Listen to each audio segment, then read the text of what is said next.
В этом году в мероприятии примут участие более 300 делегатов из Англии, Египта, Турции, Иордании, Сирии, России, а также других стран и регионов мира. В рамках Конгресса в течение 3 дней будут проведены заседания, различные встречи и круглые столы. В этом году в работу съезда будет внесено несколько изменений. Кроме того, делегаты съезда изберут нового председателя Абхазо-Абазинского конгресса. Устав меняем. У нас был устав, 25 лет уже один устав. Не то, что устарел, но во всяком случае туда надо ввести много. До сих пор у нас был президент. Решено, что это будет называться, эта должность председатель Высшего совета.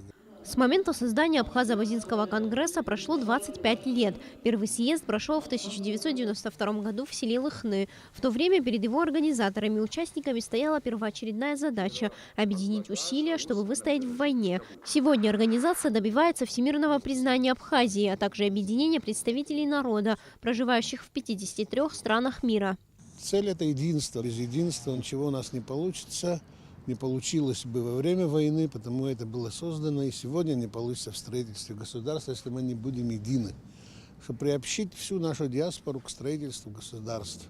У нас девиз главный, там у нас одна родина – это Абхазия. Очередной съезд Абхазо-Абазинского конгресса начнется в четверг с возложения цветов у мемориала погибшим в Сухуми. Официально его закрытие пройдет в Лыхнашта, там, где 25 лет назад был впервые проведен съезд. Сария Смыр, Тимур Гугохия, Абхазское телевидение.